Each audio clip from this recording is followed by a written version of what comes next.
From Korea to Germany.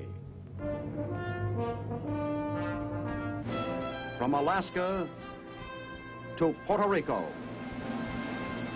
All over the world, the men and women of your Army are on the alert to defend our nation, you, the American people, against aggression. This is the big picture.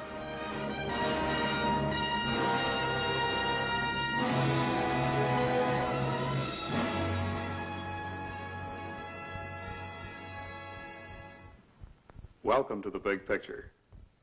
I'm Captain Carl Zimmerman, here to tell you about your United States Army. In past programs of the big picture, we told you the many different things that make your Army the strongest fighting machine in the world. Today, we'd like to show you what the Army Medical Corps does to protect and save the lives of our soldiers wherever they are. Later on in our program, we want you to meet Lieutenant Colonel S.J. Newsom of San Diego, California, who is a division surgeon with the Army's 7th Division in Korea. But first, we take you to Washington for a word of greeting by the Surgeon General of the Army, Major General George E. Armstrong. This program affords me a welcome opportunity to show you how the Army Medical Service does its job. Perhaps it will also give a basis for determining how well it does it. This is important because as we see our mission, we have an important responsibility not only to the men and women of the United States Army, but to you as well. Today, this mission is not easily accomplished. We are fighting a cruel enemy in a disease-ridden country. Our troops are also scattered in many other sections of the world where it is impossible to assure the same environmental conditions which may have prevailed at home. This much we can say, that your loved ones are safer today than under any comparable conditions in the past. That if wounded, they have twice the chance for survival as in World War II, and more than 3 times that of World War I. The story of how this was accomplished is both involved and exciting. This was Korea early in July 1950 when American troops were rushed from Japan to stop the columns of red armor that were pushing south from the 38th parallel.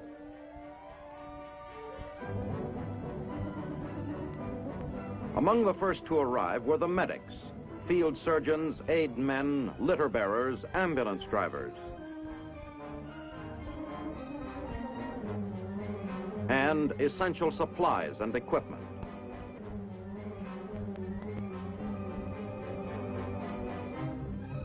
Nurses arrived in a mobile surgical hospital unit on the way to the front. Although non-combatant, the men and women of the medical service are a part of the Army combat team. It is their job to conserve the Army's effective power and to evacuate and care for the sick and the wounded.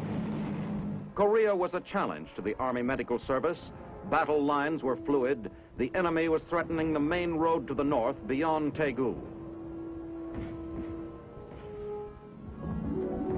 We arrived in a strange country, its people uprooted by war. A country where malaria and dysentery are common, where epidemics of cholera and plague are a constant threat. In the early days of the Korean campaign, the planes that brought badly needed supplies and equipment were used to evacuate many of the more seriously ill and wounded.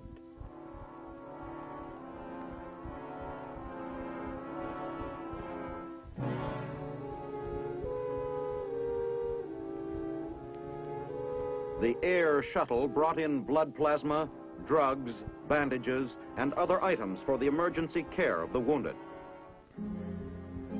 Surgical instruments and equipment, anesthetics, dressings, whole blood, and other items for the mobile surgical hospital a few miles behind the lines. Our field medical units move with the combat troops they support.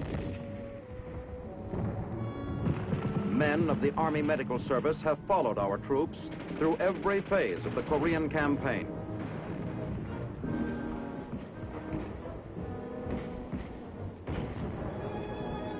From the early tank battles in the South, when our forces were heavily outnumbered by the enemy, to the invasion of Incheon in September 1950. They were with the tank men of the 1st Cavalry Division, who chased the Korean Reds out of their capital at Pyongyang.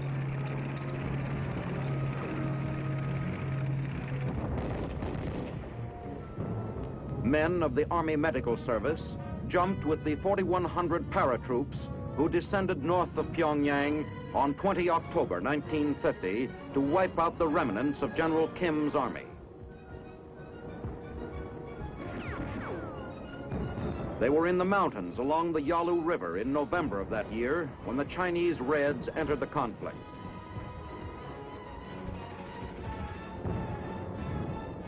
They were with the troops of the 10th Corps who made the long winter withdrawal to Hungnam.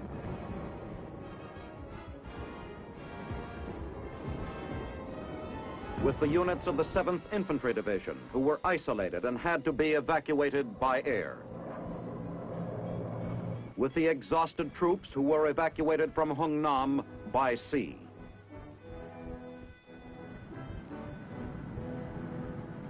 Wherever American troops have fought in Korea, the Army Medical Service has tended the sick and cared for the wounded. In every engagement along the present battlefront,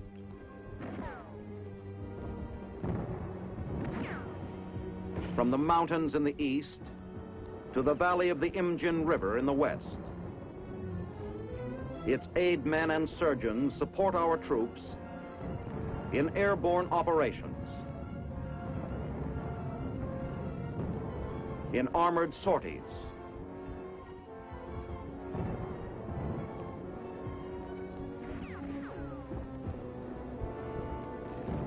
on infantry patrols,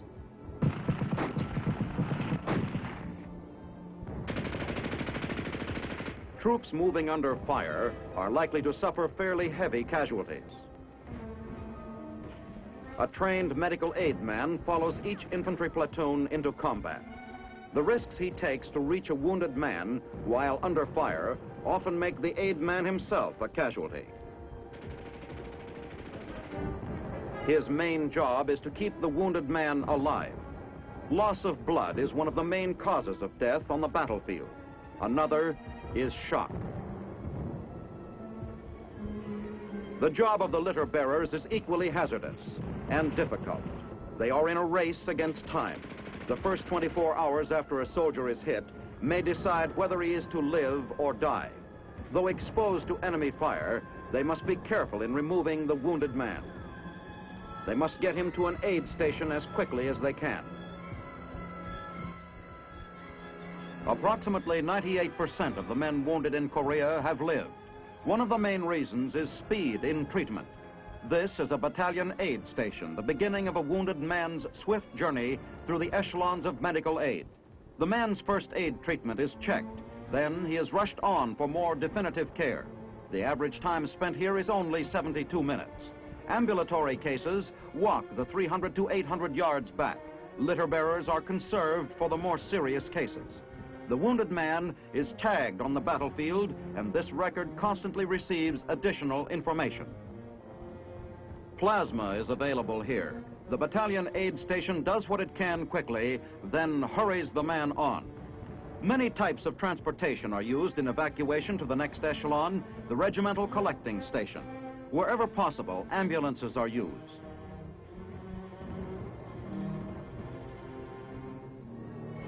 Under most battle conditions, only jeeps are available. These are especially fitted to carry several litters. A battalion aid station must be very mobile and ready to move immediately if the enemy breaks through. Air evacuation is speediest of all. Often, certain channels of evacuation can be skipped, allowing the wounded to be carried directly to rear area hospitals. Behind the collecting stations are division clearing stations, serving a division area. and mobile surgical hospitals where major operating procedures necessary to save life and limb may be performed immediately.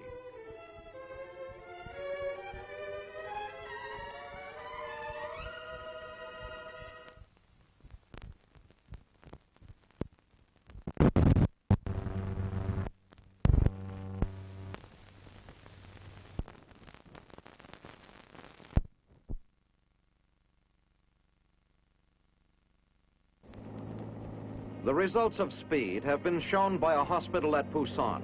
Out of 18,000 wounded brought in during the first 3 months of the war, only 40 men died.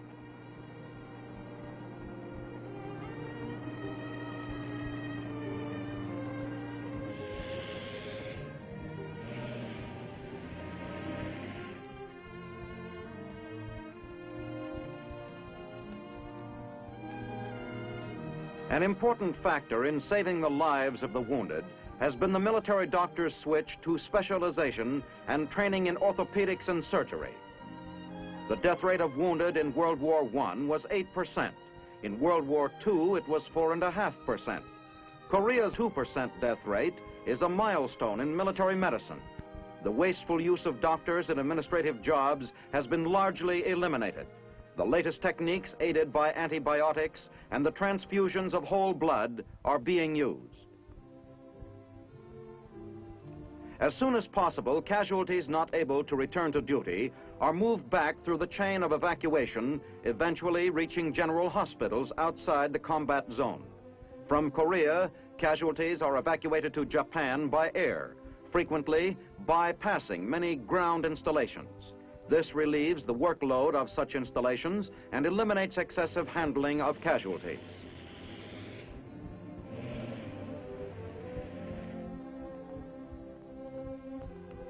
Combat cargo planes are used primarily for this air evacuation. The speed and comfort of air evacuation contributes greatly to the morale and quick recovery of the patient. Wounded men are often being treated in general hospitals in Japan in less time than it would normally take to evacuate them to the division clearing station.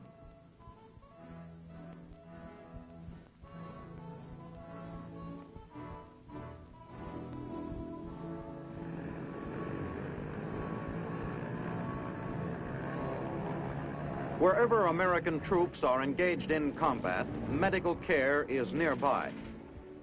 There are 15 aid men to an infantry battalion, 1 medic for every platoon. The work of the aid man is best told by Private Lubeck of the 7th Division. I'd like to let you people at home know what a terrific job the frontline medics and the Army nurses are doing here for us boys. I know because I was a casualty myself. The frontline medics did everything possible in getting me back to the battalion aid station and to Wonju. From there, the Army nurses did everything to comfort me all the way to Tokyo. I'd like to let you know that the Army nurses and these frontline medics are doing everything in their power to help GI back to recovery. Helicopters with specially constructed containers on the sides have played a major role in the rapid evacuation and care of wounded.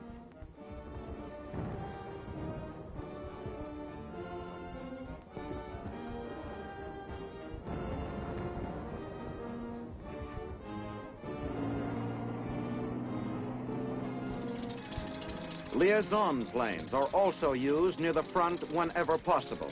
Many a wounded man who could not have survived a jeep or ambulance ride over the rough roads of Korea owes his life to these evacuation planes.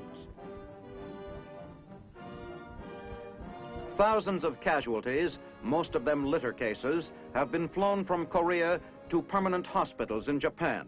The majority of these were flown in from the big supply centers of Busan and Daegu. It takes only an hour and a half by plane, in contrast with 2 days' travel by ship. Here, Japanese civilians are utilized in handling the patients, although no Japanese doctors are used. More than half of all the wounded in Korea have been evacuated to Japan.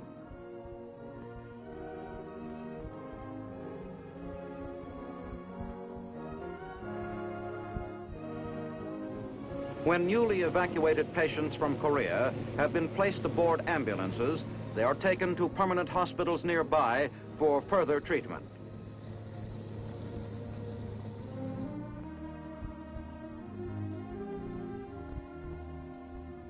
Here, casualties are checked to determine the type of treatment required. So far in the Korean War, combat wounds have been about 70% orthopedic, 16% surgical. It is felt that the striking similarity of most Korean wounds has been due to the lack of communist air power and the fact that most encounters with the enemy have been rifle and artillery duels. In the Army hospitals in Japan, the seriously ill or wounded soldier obtains expert care and all the comforts of a modern civilian hospital.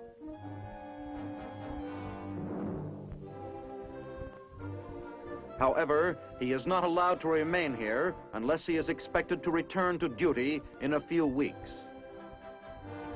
He is moved by ambulance to Haneda Air Force Base near Tokyo for the long airlift home. Haneda Air Force Base is the terminal in Japan of the Pacific Air Shuttle, operated by the Air Force's Military Air Transport Service. These big planes can carry as many as 80-liter patients at a time. The planes usually stop in Hawaii to break the strain of the journey for the wounded men. After an overnight rest and medical attention at Tripler Army Hospital, they are again on their way. After a flight of over 8,000 miles across the Pacific, they reach Travis Air Force Base near San Francisco.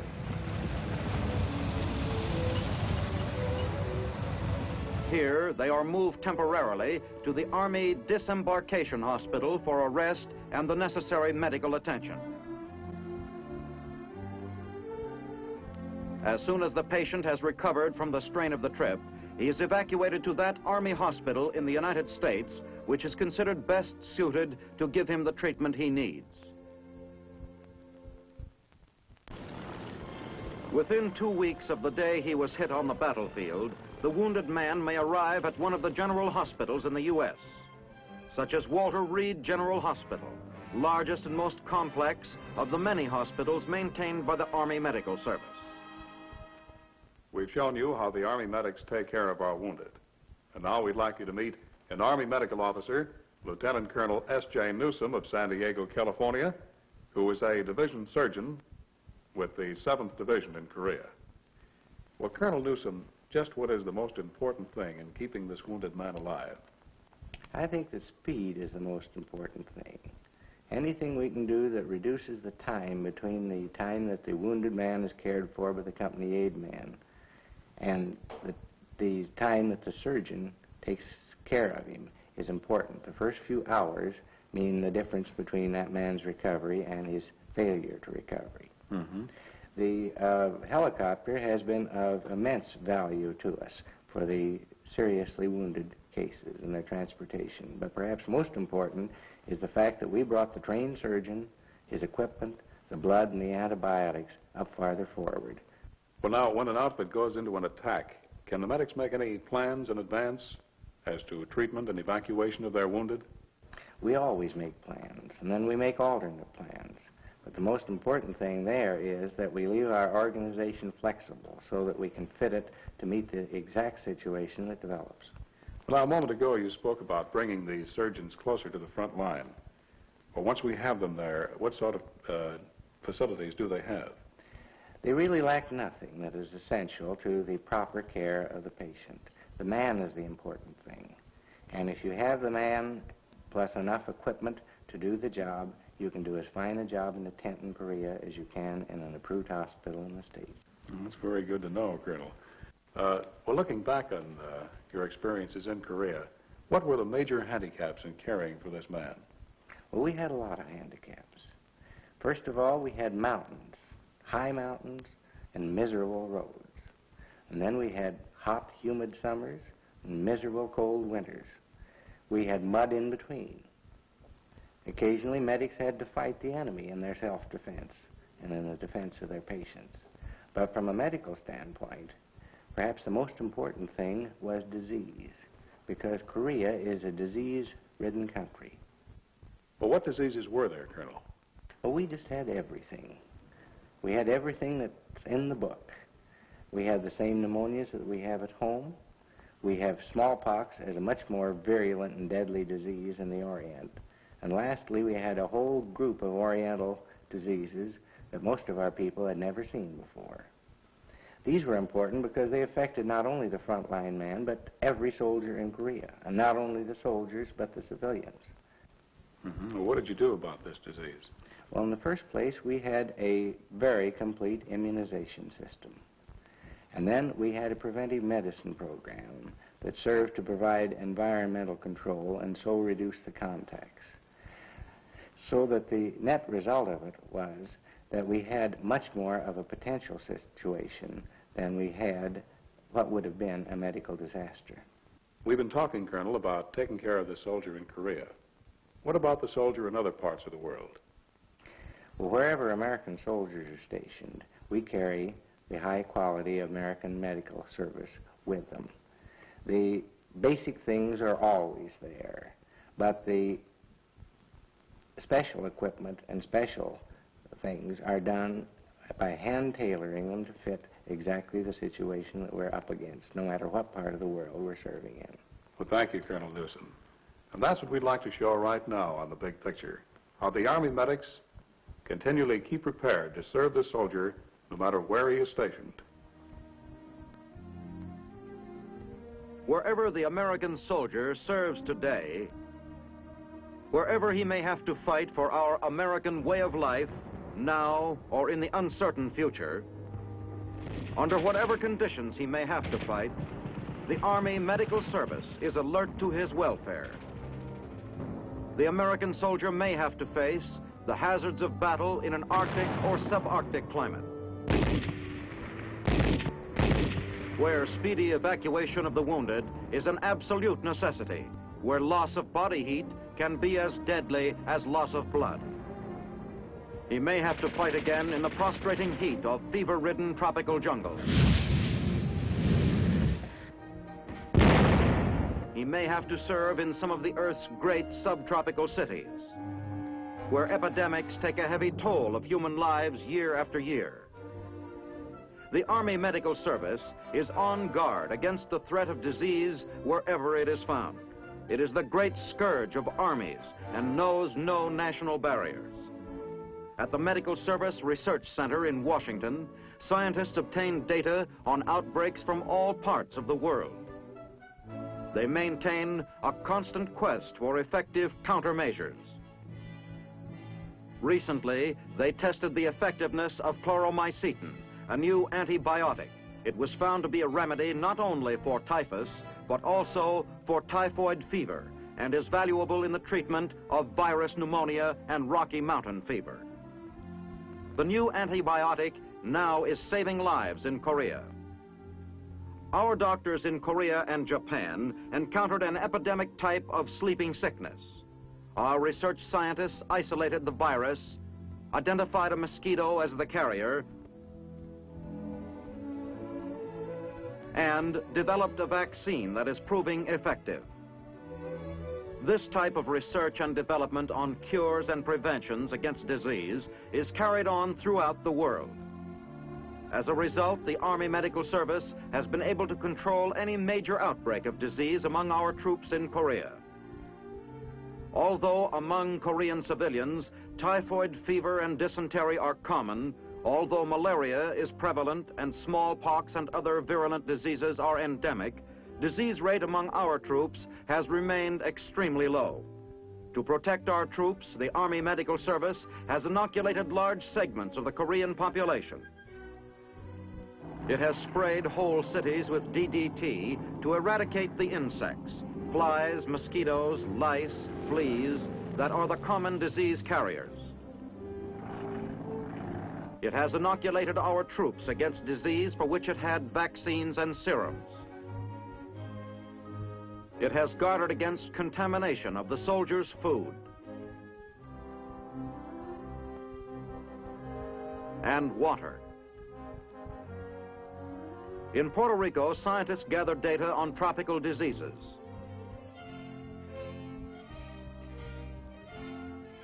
in Germany on epidemic jaundice.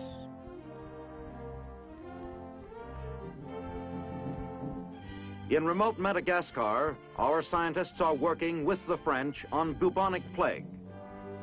The Army's Medical Research Center in Washington directs this far-flung battle against disease.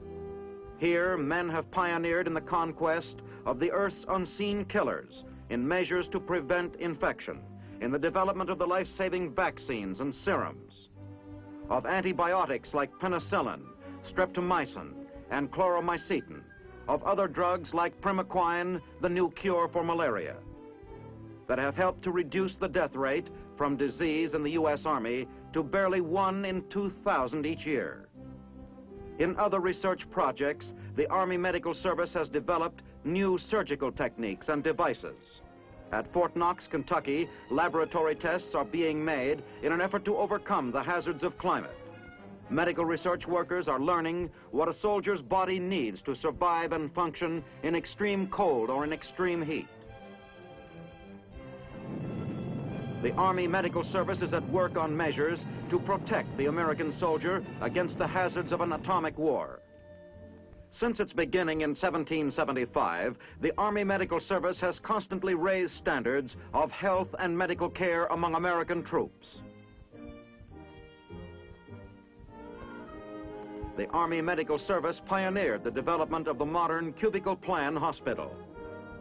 It brought fresh air into it. It devised ways to purify our drinking water, to guard against food contamination.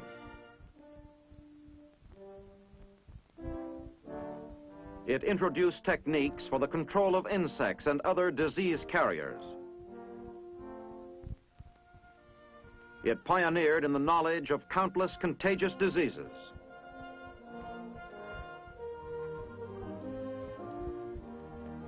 The Medical Service, a recognized body of trained technicians, from the company aid man in the field to the research scientist in the laboratory, is dedicated to the welfare of the American soldier.